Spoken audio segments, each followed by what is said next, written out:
হরিনাম অনন্ত, হরিলীলা অপার। তার একটু মহিমা এক্ষুনি আপনারা বুঝতে পারবেন। কেন নাম অনন্ত আর লীলা কেনই অপার, এই ভাবনা ভাবতে ভাবতে ব্রহ্মাদেবের কটি মাথা বাবা? 4টি মাথা। আরো একটি ছিল, সেটা অহংয়ের মস্তক, সেটা দেবাদিদেব মহাদেবের ত্রিশূলে বিশ্লেষণ হয়েছে। ব্রহ্মাদেব চতুর্মুখে ভগবানের নাম গুণ কীর্তন কিভাবে করবে, এমনই চিন্তন করতে করতে ব্রহ্মার সদ্ভাবের উদয় হলো, প্রকৃত বুদ্ধির উদয় হলো। প্রকৃত বুদ্ধি কখনকার উদয় হয় বলতে পারেন? যখন এই পরমা প্রকৃতি তাকে কৃপা করে। প্রকৃত ভাগ্যের উদয়, ভাগ্যের গ এবং র, যখনই গুরু তাকে কৃপা করে তখন তার প্রকৃত ভাগ্যের উদয় হয়। গু শব্দের অর্থ অন্ধকার, রু শব্দের অর্থ হচ্ছে আলো। তাই ভাগ্যের ওখান থেকে শুধু রটুকু আর গটুকু ধরুন, ওই অন্ধকার থেকে যখনই আলোর প্রদর্শন ঘটায় তখনই তাকে এই পরমা প্রকৃতি কৃপা করে। আর প্রকৃতির প্রত্যেকটা স্তরে স্তরে আমার পরম দয়াল পতিত পাবন গুরুদেব বিরাজমান। তার প্রমাণ কি? শুধু কথা বললে হবে না, প্রমাণ সহ বলতে হবে। কি বলছেন? জগতের নিস্তার লাগি নন্দ সুত হরি, আপনি বৈভবে প্রকাশ হলেন গুরুরূপ ধরি। তাহলে কে গুরুরূপ ধরে প্রকাশ হলেন? সেই নন্দসুত হরি। কে? গোলকের নন্দসুত হরি, স্বয়ং পরমেশ্বর ভগবান। তিনিই আছেন ভগবানেরই সাকার মূর্তি পতিত পাবন শ্রী গুরুদেব। তাহলে গুরু কৃপা যখন হচ্ছে তখন তাদের প্রকৃত ভাগ্যের উদয় হচ্ছে। বোঝা গেল? তাই আজকে ব্রহ্মারও প্রকৃত ভাগ্যের উদয় হয়েছে। কি? তিনি সেই এক মুখে ভাবনা চিন্তা করতে পারেননি, আরো 3টে মুখের সাহায্য নিল, 3টে মস্তকের। চতুরানন ব্রহ্মা, আনন শব্দের অর্থ মুখমণ্ডল। ব্রহ্মা ভাবতে ভাবতে ভাবতে ভাবতে ভয় পাচ্ছে, কি বলবো। তিনি যা দর্শন করেছেন কথা পরিপ্রেক্ষিতেই কথা উঠে আসে। আমি বলবো 14 ভুবনের কথা, 84 লক্ষ জনিভেদনের কথা, তখন আপনারা বুঝতে পারবেন এটা প্রারম্ভে বলতেই হয়। তাই ব্রহ্মা বলছেন আমি বিস্ময়কর ভাব, কারণ আমার জ্ঞানের অভাব, তাই চেতনা জেগেছে বিস্ময়কর ভাব।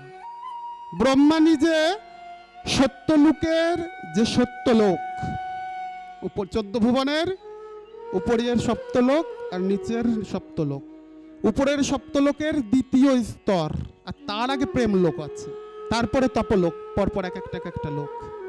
ব্রহ্মা যখন প্রকৃত ব্রহ্মার জ্ঞানের উদয় হলো তখন ব্রহ্মা প্রথমেই একটি গ্রন্থের আকার দিল। সেটার নাম কি? ব্রহ্মসংহিতা। ব্রহ্মসংহিতার প্রথম শ্লোকেই তিনি বর্ণনা করলেন ঈশ্বর পরম কৃষ্ণ সচ্চিদানন্দ বিগ্রহ অনাদিরাদি গোবিন্দম সর্বকারণের কারণম। কি বলছেন? ঈশ্বর পরম কৃষ্ণ সচ্চিদানন্দ বিগ্রহ। তিনি যদি ভয় পায়, স্বয়ং ব্রহ্মা যদি ভয় পায় হরিগুণ কীর্তন করতে, তাহলে আমার মতন এই নরকের কীটের মুখে কি মানায় তার মহিমা? তথাপি কেন বলি জানেন? এই যে এই আসরে, এই ভাগবত আসরে এত সুন্দর সুন্দর মুখমণ্ডল, এই যে সিদ্ধ বাবা মায়েরা এই স্নেহ পাওয়ার জন্য, এই আশীর্বাদ পাওয়ার জন্য, এই কৃপা প্রার্থনা পাওয়ার জন্য দাঁড়ে দাঁড়ে ঘুরে বেড়ায়। কারণ কলিহত, এই কলিহত জীবের যতই যে যা কিছু বলুক না কেন, কৃপা ভিন্ন গতি নাই।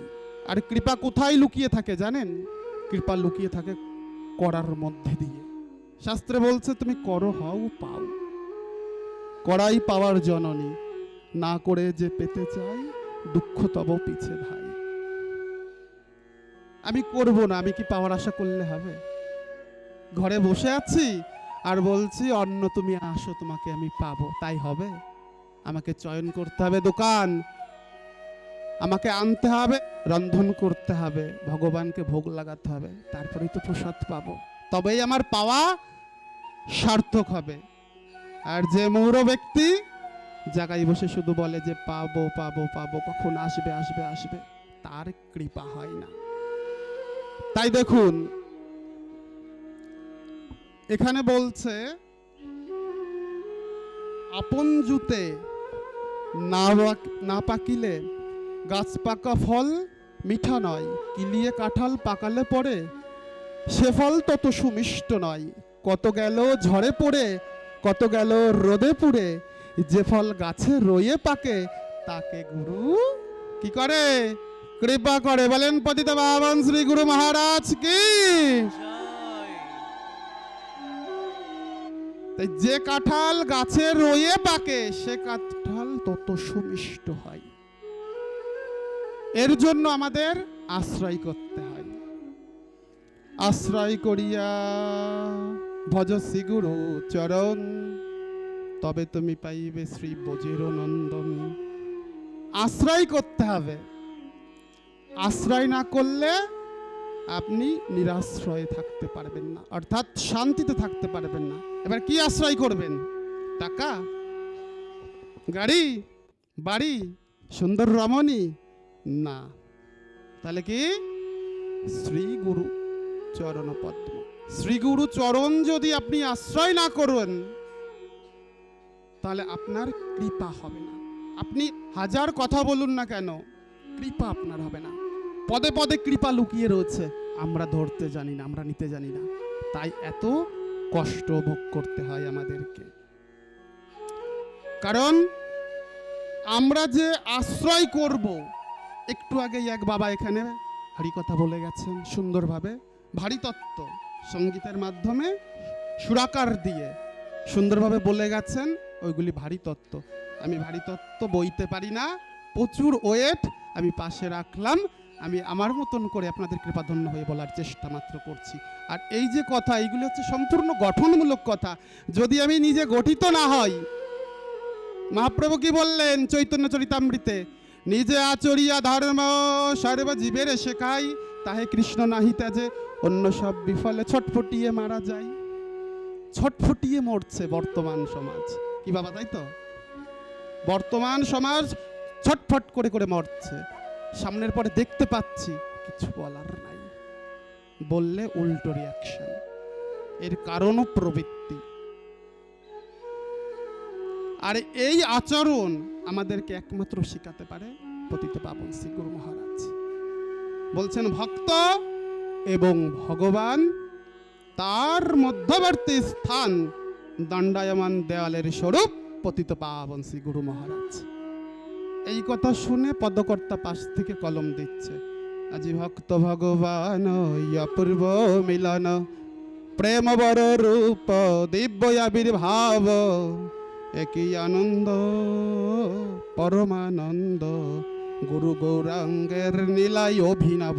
বাস্তব ভক্ত এবং ভগবানের মাঝখানে দাঁড়িয়ে আছে দণ্ডায়মান শ্রী গুরুদেব। ডাইরেক্ট কখনো আপনি, এই যে আলো জ্বলছে, কি ডাইরেক্ট জ্বলেছে নাকি?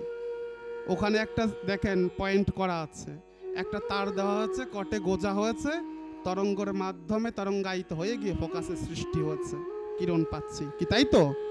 ডাইরেক্ট তদ্রূপ আমরা সরাসরি ভগবানকে পেতে পারি না। কেউ যদি বলে যে আমি পেয়ে গেছি, তাহলে সেটা তার দৃষ্টতা, সেটা এই পার্থিব জগতে সম্ভব নয়। তাই গুরুকে আশ্রয় করতে হয়। গুরুতত্ত্ব অপার, গুরুর লীলা বলার সাধ্য আমার নাই, তথাপি না বললে নয়। তাই একটুখানি মাত্র গুরু কীর্তন করছি। সমস্ত গুরুর এখানে যত ব্যক্তিবর্গ বসে আছেন, যত ভক্তমণ্ডল বসে আছেন, প্রত্যেকের গুরু নিজ গুরুর স্বরূপ। কিভাবে?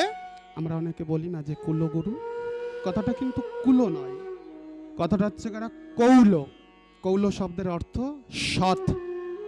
তাই সমস্ত গুরুর মধ্যে নিজের সদ্গুরুর স্বরূপটা দর্শন করতে পারলে নিজের জীবন আনন্দিত, নিজের জীবন ধন্য। আমি সদ্গুণগুলি আশ্রয় করব, আমি নির্বান্ধ গুণগুলি আশ্রয় করব না। তাই কখনো কারোর গুরুদেবকে অসম্মান করা যাবে না। রামকৃষ্ণ পরমহংসদেব বলছেন যত মত তত পথ, যা কিছু সবই সাধনা এবং বিস্তারের জন্য। কি তাই নয় কি? আমাদের কিন্তু একটা এরকম দোষ আছে, যে দোষটা আমি এক্ষুনি বললাম, কখনো কাউকে অবজ্ঞা করা যাবে না। যে শ্রদ্ধাভাজন তাকে শ্রদ্ধাঞ্জলি জ্ঞাপন করতে হবে, যে পূজনীয় তাকে পূজা অর্চনা করতেই হবে। মিছামিছি কেন সময় অবঢৌকন করবেন? সময় নেই তো। কলির স্বল্প আয়ু অল্প বুদ্ধি, এই অল্প আয়ুতে কেন আপনি পর আলোচনা করতে যাবেন? আগে নিজে জানুন, অপরকে জানান। তাই সমস্ত গুরুর সার হচ্ছে আমার পরম দয়াল নিত্যানন্দ। বলে পতিত পাবন শ্রী নিতাই চন্দ্র কি। তাই আজকে আমার নিত্যানন্দ প্রভু বড় কৃপা করে এই গদ্রুম রচনা করেছেন। এই গদ্রুমের মধ্যে অবস্থিত শ্রীধাম, নবদ্বীপ এবং মায়াপুর। সেই মায়াপুরের বুকে অবস্থিত সমস্ত গৌড়ীয় মঠের প্রাণ কেন্দ্র চৈতন্য মঠ, আদি আখর চৈতন্য মঠ। সেই চৈতন্য মঠে অবস্থিত জগৎগুরু ভক্তি সিদ্ধান্ত সরস্বতী গোস্বামী ঠাকুর শ্রী প্রভুপাদ আজকে অগ্রহায়ণ মাসের কৃষ্ণপক্ষের চতুর্থী তিথিতে তিনি প্রয়াগ হয়েছিলেন। কেউ যায় না। আত্মার কখনো বিনাশ নাই, আত্মা অবিনশ্বর, তাকে নষ্ট করা যায় না। নিত্যানন্দের কৃপাধন্য সেই ভক্তি সিদ্ধান্ত সরস্বতী গোস্বামী ঠাকুর প্রভুপাদ, দেখেন কথা প্রসঙ্গে কথা বাড়ে, পদকর্তাদের পদ মনে পড়ে। শাস্ত্রে কি বলছে? বন্দে লোকতিলকং শাশ্বত বার্তা বিভূষণং অমৌরিকৃত্যুৎসারণং প্রবর্ধং লোক জীবনং সৎপুরুষমাম। সৎপুরুষের আবির্ভাব কখন ঘটে? যখন জগৎ সংসারে দুর্নীতি বাড়ে বা ত্রাহিমাং কলরবের সৃষ্টি হয়,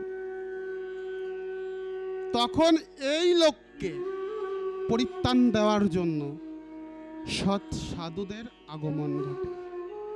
তেমনি আমাদের এই সোনার বাংলায় নবদ্বীপের মাঝে বা মায়াপুরের মাঝে তিনিও এসেছিলেন বা এসেছেন। তিনি এখনো আমাদের মধ্যে রয়েছেন। তিনি আর কেউ নেই, এই ভক্তি সিদ্ধান্ত সরস্বতী গোস্বামী ঠাকুর প্রভুপাদ।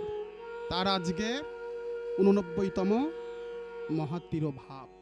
গিয়ে দেখুন মায়াপুরের চৈতন্য মঠে, তথাপি আরও যত বিশ্বে বহির্ভারতে, আমাদের ভারতবর্ষে তথাপি বহির্ভারতে যত গৌড়ীয় মঠ রয়েছে, আজকে মহাসমাহারে উদযাপিত করছে আমাদের প্রভুর এই তিরোভাব তিথি। আমরা সকলে তার কাছে কৃপা ধন্য হব, কারণ যদি তিনি না হইতো আমাদের এত ভাবের উদয় হইত না। তিনি কৃপা করে এসেছিলেন, আমাদেরকে দয়া করে নিতাই গৌর দেখিয়ে গেলেন। তাই যখন যখন এই সৎপুরুষের আবির্ভাব ঘটে, তখন তখন ধরাই আনন্দ উপভোগ হয়। দেখবেন ধ্বংসের পেছন পেছন সৃষ্টিরও কারণ থাকে। প্রভুপাদকে কেন্দ্র করে এই চরাচরে কত মানুষ নতুন প্রাণের সঞ্চার খুঁজে পেয়েছে। তৎকালীন সময়ে আমি তো সেদিনকের একটা বালক মাত্র। তৎকালীন সময়ে যারা ছিলেন, বা আমি যে বৈষ্ণবগণদের মুখে শুনেছি, আমার জ্যেষ্ঠগণদের মুখে শুনেছি, একটা ভয়ঙ্কর পরিস্থিতি, ব্রিটিশ আমল। সেই সময়েও প্রভুপাদ ভক্তির বীজ এতটুকু নষ্ট হতে দেয়নি। ভারতবর্ষ থেকে প্রেম ধন এতটুকু ফোরাতে দেয়নি। তারই কৃপাধন্য দ্বাদশ মহাশিষ্য, তারই মধ্যে একজন ভক্তি সিদ্ধান্ত অভয়চরণ অরবিন্দ। দেখবেন যেটা ইস্কন প্রতিষ্ঠা যিনি করেছেন, ইস্কন প্রতিষ্ঠা করেছেন, সেটাও গৌড়ীয় মঠ। নামটা দিয়েছে ইস্কন। আমাদের অনেক ভক্তদের মধ্যে একটা বিদ্বেষ ভাবনা আসে যে ইস্কন বুঝি অন্য কিছু নয়, ইন্টারন্যাশনাল কৃষ্ণ ভাবামৃত একটা সংস্থা মাত্র। তাদের প্রচারটা বেশি, এইটাই, এর বেশি কিছু না। তারা শুধু দেশে আবদ্ধ নয়, বহির দেশেও, ভারতবর্ষে নয়, বহির ভারতেও দেখবেন যারা আজকে সাধু হয়েছে বাবু, আর বাবু হয়েছে সাধু, বলতে কষ্ট লাগে তথাপি বলতে হয়।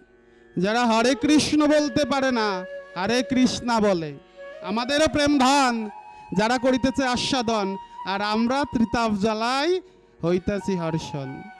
তাহলে আমাদের ধন সম্পত্তি তারা আগেও হরণ করেছিল। ভালো জিনিসটা কি জানেন? সেটা কোহিনূর রত্ন ভারতবর্ষের বুক থেকে নিয়ে গেছিল ব্রিটিশরা, সেটা তারা গচ্ছিতভাবে রেখে দিয়েছে।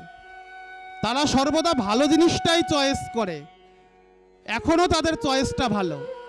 প্রভুপাদ বলছেন শুধু ওই ধন সম্পত্তি নিয়ে যাবি, আসল ধন সম্পত্তি তো নিস নাই। তাই ভক্তি সিদ্ধান্ত সরস্বতী গোস্বামী ঠাকুর প্রভুপাদের কৃপাধন্য হয়ে তিনি 72 বছর বয়সে বা 70 বছর বয়সের পূর্বে গিয়ে তিনি চলে গেলেন বহির ভারতে মহাপ্রভুর নামগুণ কীর্তন প্রচারের জন্য। আর তারা সেটা সমাদরে গ্রহণ করলেন এবং তারা আজকে দেখুন সাধু হয়ে গেছে।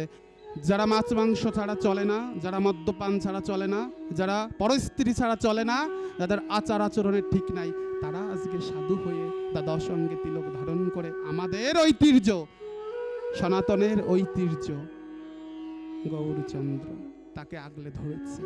তারা সুখ প্রাপ্তি হচ্ছে, আর আমরা একটু সুখের আশায় শুধু ঘুরে বেড়াই, বলে আমার সুখ নাই, আমার সুখ নাই, আমার শান্তি নাই। শান্তি কোথায় থাকবে?